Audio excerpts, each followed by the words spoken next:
Shalom party people, and welcome to the 12th Sea. Rocking it with a 61-pound ruck on a 5-mile journey that we're, probably 3.5, 4 miles into by now. And Mr. JD Stone on my right. Good morning.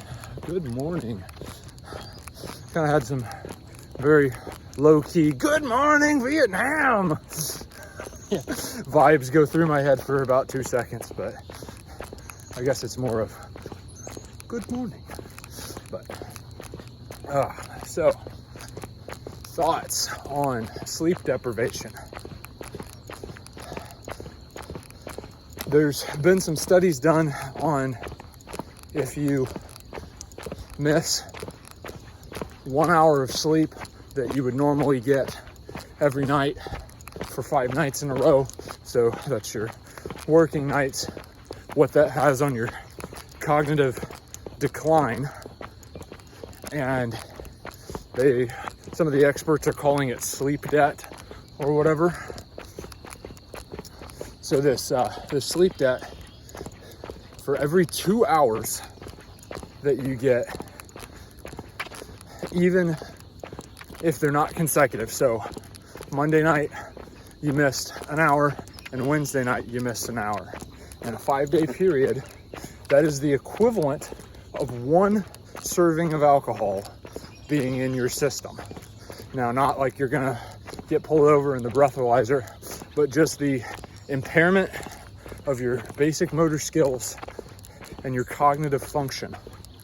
2 hours in a 5-day period of time is enough to be treated as a serving of alcohol. So depending on your height and weight and all that good stuff, you miss 6 hours of sleep, you're 3 beers deep now. You miss 12 hours in a 5-day period of sleep, you're 6 beers deep into your impaired judgment skill. Is that you're just generally groggy all day long? So this is 6 beers worth, but it lasts all day? Or do you kind of get your blood moving and you recover a little bit? You have some marginal recovery, but it's still enough of a judgment and motor skill impairment that you have people who are running around tired that are effectively drunk.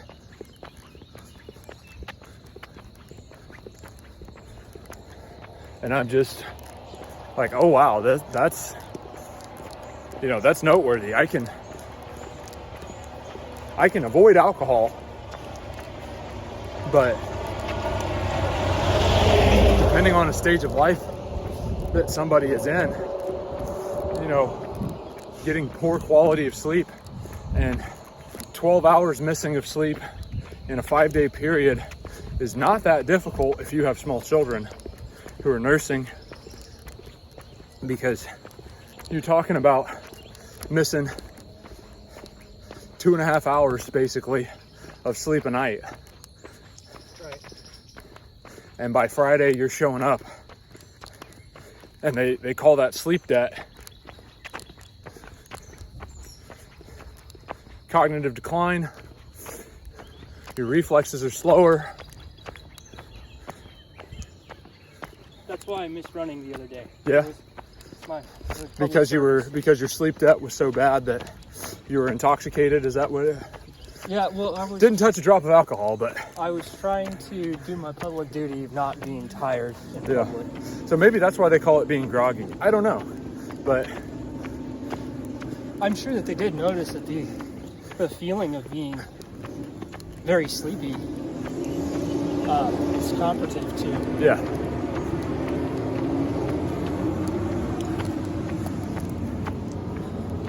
the laying on the grog. Yeah, well, which the whole concept of grog amazes me. They have water that is so poor that they'll put the rum in it just so it's palatable. Right. Talk about having additives in your water.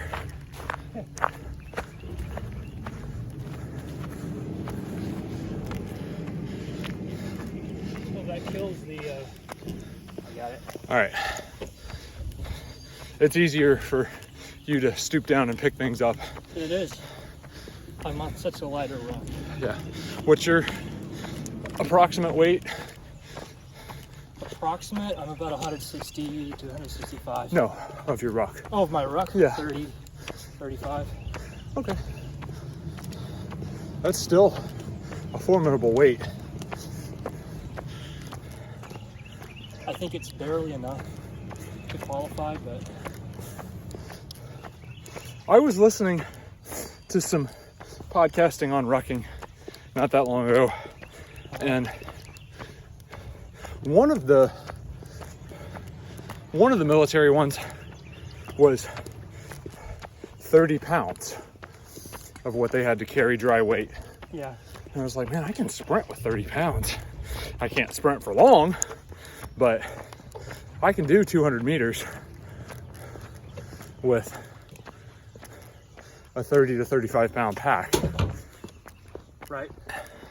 I will tell you that the difference between 50 and 60 is draining. Used to 50. I don't think I've gotten used to 60. So, but here, let me get this one, do my civic duty, pick up behind that. I will let you open that trash can though. I will. Thank you.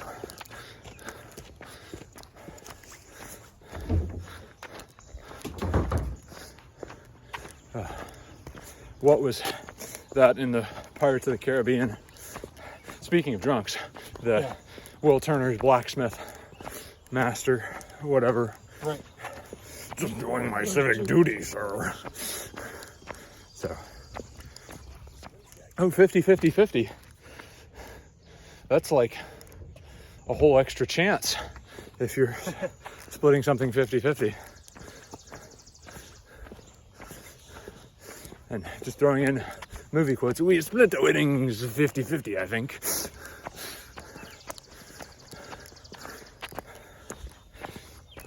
Which one was that? I feel like I should know it. That's Wadu out of The Phantom Menace. Ah, yeah. If it's going to be 50-50, then... Anyway, so back on the sleep debt. It amazes me how many people are operating on such little sleep. Well, there's too many interesting things going on. There's too many social media posts to respond to. Well, and I'm just as guilty of that. Like doom scrolling right before bed. I know that's not good for my brain chemistry. I know that's not good for my sleep. I mean, I was doom scrolling this morning because my alarm went off and it was too early to throw my shoes and my ruck on. And so I was killing just a little bit of time because I knew if I went back to sleep, I would miss completely. So that was on purpose, but still, I know it's not good first thing in the morning to touch your phone, and it's definitely not good last thing at night. I think they say 2 hours before you go to bed and 1 hour after you've woken up to stay off of it. 2 hours before you go to bed? Yeah. So say you go to bed at 10, you put it down at 8 and don't touch it. Ooh. Yeah. Oh, I don't know about that. How many people are following that advice? Well, and I don't know how, like, up that advice is, but that's, like, from multiple sources what I keep hearing is that first hour of the day, no screen time, and the last 2, no screen time. So, well, what I always say is you can't really rely on scientific studies for anything related to your body because your body is so unique, and the odds that you're an outlier are actually relatively high. Yeah, they're relatively high, but this is an extreme here, but the number of people who have their heart on their right side of their chest instead of their left side of their chest is still pretty low. I mean, yes. Like I said, that's an outlier. But that's a pretty big one. What I'm talking about are things like, oh, this is the way people respond to caffeine or alcohol or whatever. There's a lot of variances. Well, yeah, of course you have microcosms, and then you're going to have height and weight, like I brought up earlier on. on that too, because 3 beers on somebody who is 110 pounds with no body fat versus 12 beers on someone who's 350 pounds are going to react very differently. Right. Especially if that person who's 350 pounds has a tolerance already built up. Right. Which is what I mean, like the way people respond to medications. Right. It's really hard to know, and when you're starting on a medication, they're always like, well, you could try several different ones. Well, back on the sleep thing, Ambien, for the longest time, they didn't realize was affecting people differently. They were giving effectively a double dose to these really petite women. Oh no.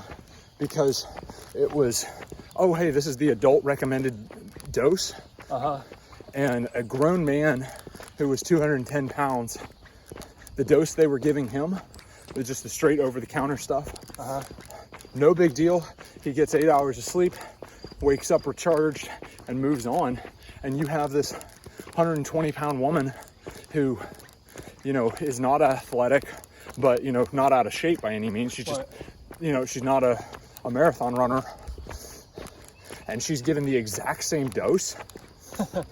And no wonder she's getting into an automobile accident first thing in the morning when she's going to work, because she's still super groggy. Right. Because that dose was effectively a double dose for her. My favorite Ambien story is a battle buddy of mine. We were in Detroit, okay, so we're in country. He comes into work. He's got little micro cuts all over his head. Yeah. We said, Porter, what did you do? He said, I took 2 Ambien, I shaved my head, and I told every contact I had on MySpace that I was in love with them. Oh, yeah? For the next 2 weeks, he was getting these very heartbreaking messages of, I love you too! Let's start dating. Oh, gosh. Bad move, guy. Did you say that was on MySpace? Yeah. Yeah. So he still reached out to his. This was in 2006. He still had MySpace. Reached out to his top 8, and then they thought it actually meant something. Right. So, anyway, so I was in college, and we all went out to celebrate that our class was ending, and school year was concluding well. So I DD for everybody. And dude who just was the kind of guy to succumb to like all the peer pressure because he just was so desperate to fit in. Right. This is your friend, right? No, this is 100% my friend. Yeah, this was not friend. me. Okay. And guy was about 98 pounds soaking wet with his steel-toe boots full of water. And, he thankfully put away a double cheeseburger and a huge order of fries. So thankfully he had the grease in his stomach, plus all the food. But because of his height and weight, he's 4 beers deep, and somebody convinces him to do a Jaeger bomb, just one. And that dude was wasted. Whereas the other guys who were there that were drinking were 6 to 10 beers deep. And they had a good buzz. Right. But they weren't near as inebriated. And that's something with alcohol that, like, oh, well, the guy's drinking liquor, so he's getting drunker. Well, yes, but that's getting drunker by volume, because one serving of liquor versus one serving of beer is effectively the same amount of alcohol. It's just the concentrations are different. Right. Now you do 12 ounces of liquor, and yeah, that's substantially more. But a shot of whiskey and a beer are going to have basically the same alcoholic effect. Right. Now, you get into the whole, you know, tequila drunk versus beer drunk versus wine drunk.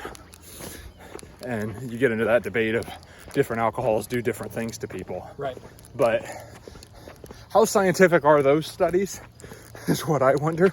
Well, that's actually what I'm circling back to when I mentioned that scientific studies aren't that great. So if you're listening to this advice of put your phone down for 2 hours before you go to bed, Right. run that experiment on yourself. And you can't, of course, you can't say broad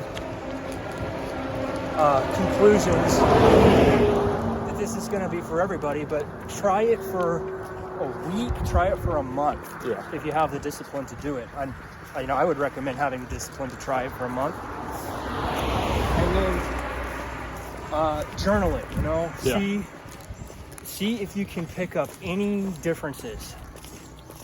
And I would be willing to bet that you would find some maybe even unexpected beneficial results from that. Yeah. And then go ahead and go back, because you if you do it for a month, you'll start to get used to the benefits. Go back to the behaviors that you want to eliminate and see if you can detect the difference again. Yeah. Might be really interesting. Yeah, just try that on yourself, and that's a science you can do for yourself. Yeah. I think I'll give it a week and see what it does. Yeah, I'll highly recommend that.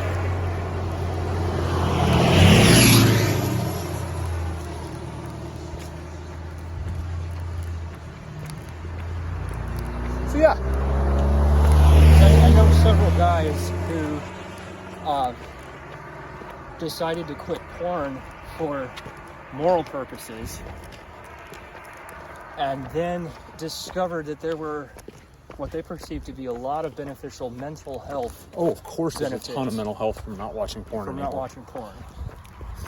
So you want to know what did it for me? Where I was just like, you know what? I'm not going to look at porn anymore. what was that? Finding out how much human trafficking is involved Yeah, that's with another one. the pornography game is if you have looked at pornographic images, it doesn't matter if you're getting it from the most up and up sources or the deepest dark bit of the web. The fact is if you're looking at pornographic images, you're not looking at just one. Yeah. So statistically speaking, you spend 1 hour looking at pornographic images / videos, and it's a 5 minutes per image. So 20 images. Which nobody's spending 5 minutes looking at one image. Right, but let's just... They're scrolling, and Right. they'll find one to settle on, but you'll see hundreds of images before you settle Right, on but one. let's just assume you're the most moderate of porn users. right. 5 minutes in an image. The likelihood that you have seen one person who was human trafficked against their will, not they signed up for it, they knew they were going to be taking lewd photographs, and they ended up in it. The legitimate, hey, come on this date with me, they get drugged, and then while they're under the influence, they're being forced to take photographs, they're being raped, and then they sober up, they're shown the images, and they're used as blackmail. Hey, we have all of your friends and family's contacts, and we're going to send this to them all, saying that we have a signed contract from you, that you are wanting to willfully participate in this. So we're going to socially burn you.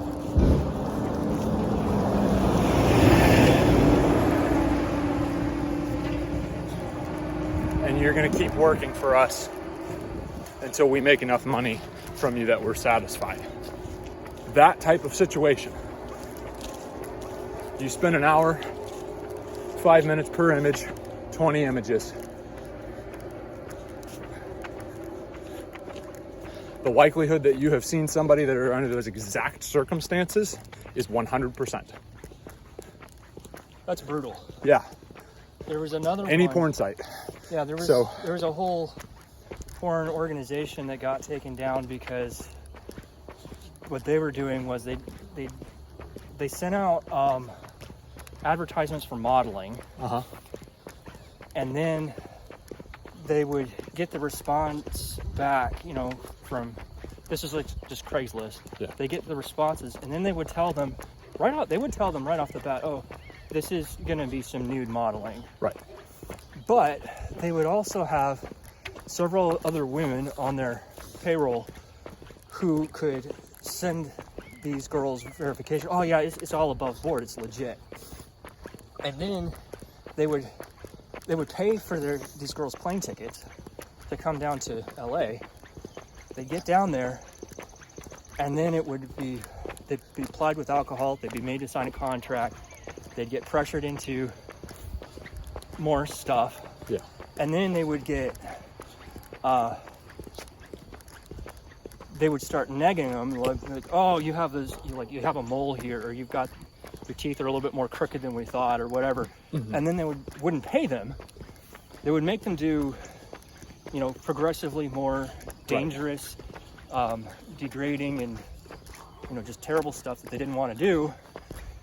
And then, of course, they're stranded. If you stop and you're like, you know what, no, absolutely not, then they're stuck in LA with no plane, no way to get back. Right. They did this several times, and it was cynical. Some people were like, well, there's misunderstanding. No, there were no misunderstandings. This was a legitimate, predatory, conscious, just terrible situation. Right. That stuff also, that was the studio that got caught. Mm-hmm. I remember reading about that and seeing a couple podcasts on it. Yeah, and then there's the a lot of those models you'll find are from Eastern European countries. Yep. If you don't think the mob's involved, very naive. Well, then you also get, every time you click on those images, you are saying that you demand that type of content. Right. And the amount of underage content that goes unpoliced, that's another stat. The likelihood that one of those 20 images that you looked at is containing somebody who is under the age of 18, 17, 16, 15 is substantial. So the click-through rate on pornography, where you are demanding images, is sending signals to these human traffickers that what they're doing is okay and it's profitable for them, even if you're not paying for it. Right. Those sites are generating ad revenue off of it, and those creators are making money by those click-through rates. So that is what did it for me. Is like, I will not contribute to the human trafficking problem. And struggling with pornography for years, mm-hmm. and found out that, and was like, I'm done. Now, there are some guys that I know who will say, okay, well, I won't do porn for those reasons, but they'll switch to different kinds. Right. Be like, okay, well, how about Instagram? Yeah. What about hentai? Yeah. What about erotic literature? Yeah. You're still contributing to the machine. Well, in those cases, some of them more than others. There's a drawing, the odds that somebody's being exploited are extremely low. But I'm just. But it does have the same effect on you. Right. On your own mental health. So, I think it's a. But at what point do you get to the spot of this no longer satisfies, so you're going and looking for more? Exactly. There's always escalation involved. So. And I think that the much accelerated porn use is highly contributing to the fact that young men are not dating anymore. Yeah. There was that statistic that came out a couple weeks ago, maybe a couple months ago. So are they not dating because they're using porn, or are they using porn because they're not dating? Well, I think the answer to that one is yes. Yeah, it's a double thing, but Right. the statistic was 30 or only 30%, I think, of young. No, it was less than 50% of young men, that is, men under the age of 30, are even actively pursuing dating. Yeah. Which is, that is not normal. Right. If you got, young men are the ones who should be actively dating the most, and if you're not, if you're over 30 and you're not dating, that should be because you already have a long-term mate. Right. That's completely reversed. And what the guys are saying is there's no point. Yeah. They are getting rejected at such high rates. They're like, this is not a game that we can win. Right. The weird thing is, over 50% of the young women are dating. Mm-hmm. So the question is, who are they dating? Well, they're dating older men and each other. Well, and that's a whole nother rabbit hole to get into. Right. But and then the funny thing is, the social commentary on all of this is, well, young men need to do better. let's go left. Okay. And it's like, well, sure, they're saying young men need to figure out what young women are wanting and provide that more. And what they want is, emotional, they want emotional vulnerability and communication and all of that, and young men aren't giving them that. Well, there's a couple problems with that. One of them is porn makes you less emotionally responsive.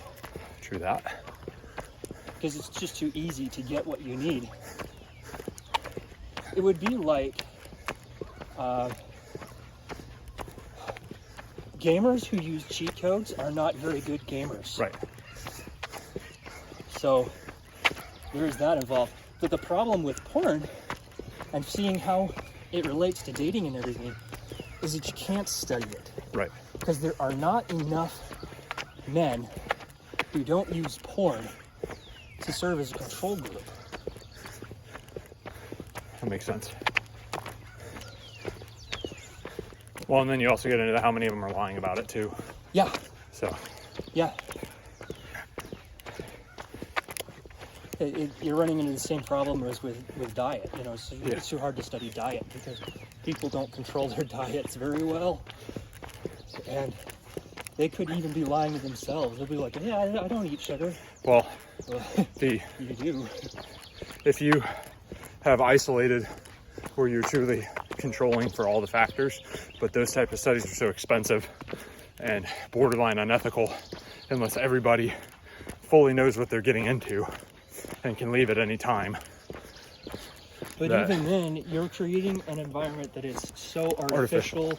Yeah. That you're actually not studying Well, people in the wild anymore. What's that quantum physics theory of if you study something, the outcome changes? Yeah, observing something changes the behavior of the thing that you are observing. Right. Which is, it's definitely true in humans and primates, but that's even true down to the quantum level, which is very bizarre. Yeah. And, like, my wife told me that they found that if you record, you don't even have to be a person involved. If you record primates acting, they act differently if it's just recording or if there is a person watching live on the other end. Huh. That's interesting. That's bizarre. How would they even know? Yeah. I mean, the answer is, of course, they don't. But something changes scientifically, or you could say spiritually. There's something going on, basically, that we don't understand. Yeah. Well, and on that note, observing our own behaviors and making positive changes. Go do hard things. Put your phone down.